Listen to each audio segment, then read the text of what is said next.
ಸಂವಿಧಾನವನ್ನು ಬದಲಿಸಬೇಕು ಅನ್ನುವಂತಹ ಮಾತನ್ನು ನಾವು ಆಡೇ ಇಲ್ಲ. ತಾವು ಮಧ್ಯ ಏಷ್ಯಾದಿಂದ ದನ ಕಾಯುತ್ತಾ ಭಾರತಕ್ಕೆ ಬಂದವರು. ಆ ಪೇಜಾವರ ಶ್ರೀಗಳು ಮುಂದಿನ ಶ್ರೀಗಳು ಹೇಳ್ಬಿಟ್ಟಾರ, ನಾವು ಹಿಂದೂಗಳಲ್ಲ ಅಂತ ಹೇಳ್ಬಿಟ್ಟಾರ. ಆಡಿದ ಮಾತಿಗೆ ಬೇಕಾದ್ರೆ ವಿರೋಧ ವ್ಯಕ್ತಪಡಿಸಿ. ಇಲ್ಲಿಯ ಭಾರತದಲ್ಲಿ ಇರುವ ಇಚ್ಛೆ ಇದ್ದರೆ ನಮ್ಮೆಲ್ಲರೊಂದಿಗೆ ಹೊಂದಿಕೊಂಡು ಅಂಬೇಡ್ಕರ್ ತಂದೆಗಳು ನೀಡಿದ ಸಂವಿಧಾನವನ್ನು ಒಪ್ಪಿಕೊಂಡು ಬದುಕಿರಿ. ನಮಗೆ ಭಾರತದ ಸಂವಿಧಾನ ಸರಿ ಕಾಣುತ್ತಿಲ್ಲ ಎಂದರೆ ತಾವು ಭಾರತವನ್ನು ತೊರೆಯಿರಿ. ಆದಷ್ಟು ಬೇಗ ತಾವು ತಮ್ಮ ಶಿಷ್ಯರನ್ನು ತಮ್ಮ ಬಳಗವನ್ನು ಕರೆದುಕೊಂಡು ಪೇಜಾವರ ಶ್ರೀಗಳು ಭಾರತವನ್ನು ಬಿಟ್ಟು ತೊಲಗಿ ಹೋಗಲಿ.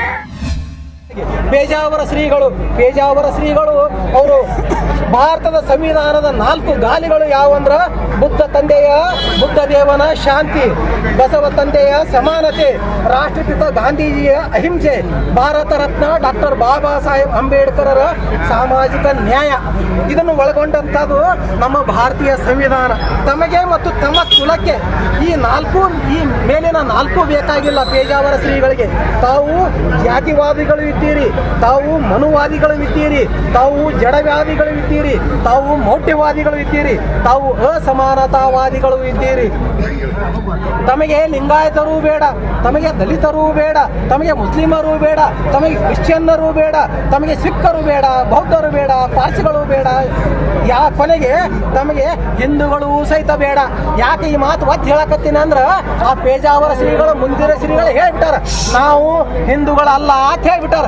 ಅವ್ರು ಕಟ್ಕೊಂಡು ಏನು ನೀವು ಭಾರತದಲ್ಲಿರುವ ಹಿಂದೂಗಳ ನಂತರ ಏನು ಅವ್ರು ತಗೊಂಡೇನು ಬೆಂಕಿ ಹಚ್ತೀರಿ?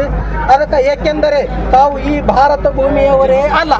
ಯಾಕಂದ್ರೆ ಇವ್ರನ್ನ ಯಾರು ನೀವು ಒಪ್ಕೊಳಕತ್ತೀರಪ್ಪ ಅಲ್ಲ ಬಂದ್ರೆ ನೀವು ಈ ಭಾರತ ಭೂಮಿಯವರೇ ಅಲ್ಲ. ತಾವು ಮಧ್ಯ ಏಷ್ಯಾದಿಂದ ದನ ಕಾಯುತ್ತಾ ಭಾರತಕ್ಕೆ ಬಂದವರು. ದನ ಕಾಯುವವರು ತಾವಾಗಿದ್ದೀರಿ. ಅತಿಥಿ ದೇವೋಭವ ಎಂದು ಸ್ಥಳ ಆಶ್ರಯವನ್ನು ಕೊಟ್ಟವರಿಗೆ ತುಳಿದು ನಮ್ಮ ತಲೆಯ ಮೇಲೆ ಕಾಲು ಇಡುತ್ತಿದ್ದೀರಿ. ನಮಗೆ ನಮ್ಮ ಅಂಬೇಡ್ಕರ್ ನೀಡಿದ ಸಂವಿಧಾನದ ಅಡಿಯಲ್ಲಿ ನಾವು ಸುಖವಾಗಿ ಇದ್ದೇವೆ. ನಮಗೆ ಭಾರತದ ಸಂವಿಧಾನ ಸರಿ ಕಾಣುತ್ತಿಲ್ಲ ಎಂದರೆ ತಾವು ಭಾರತವನ್ನು ತೊರೆಯಿರಿ. ಆದಷ್ಟು ಬೇಗ ತಾವು ತಮ್ಮ ಶಿಷ್ಯರನ್ನು ತಮ್ಮ ಬಳಗವನ್ನು ಕರೆದುಕೊಂಡು ಪೇಜಾವರ ಶ್ರೀಗಳು ಭಾರತವನ್ನು ಬಿಟ್ಟು ತೊಲಗಿ ಹೋಗಲಿ. ಎಲ್ಲಿಂದ ಬಂದಿರೋ ಬೇಕಿದ್ದರೆ ಅಲ್ಲಿಗೆ ಹೋಗಿರಿ. ಇಲ್ಲವಾದರೆ ಇಲ್ಲಿಯೇ ಭಾರತದಲ್ಲಿ ಇರುವ ಇಚ್ಛೆ ಇದ್ದರೆ ನಮ್ಮೆಲ್ಲರೊಂದಿಗೆ ಹೊಂದಿಕೊಂಡು ಅಂಬೇಡ್ಕರ್ ತಂದೆಗಳು ನೀಡಿದ ಸಂವಿಧಾನವನ್ನು ಒಪ್ಪಿಕೊಂಡು ಬದುಕಿರಿ. ಇದನ್ನೆಲ್ಲ ಗಮನಿಸಿದ ಅಪ್ಪ ಬಸವಣ್ಣನವರು ನಮಗೆಲ್ಲ 900 ವರ್ಷಗಳ ಹಿಂದೆ ಹೇಳಿದ್ದಾರೆ. ಬ್ರಾಹ್ಮಣನೇ ದೈವವೆಂದು ನಂಬಿದ ಕಾರಣ ಗೌತಮ ಮುನಿಗೆ ಗೋವಧೆಯಾಯಿತು. ಬ್ರಾಹ್ಮಣನೇ ದೈವವೆಂದು ನಂಬಿದ ಕಾರಣ ಬಲಿಗೆ ಬಂಧನವಾಯಿತು.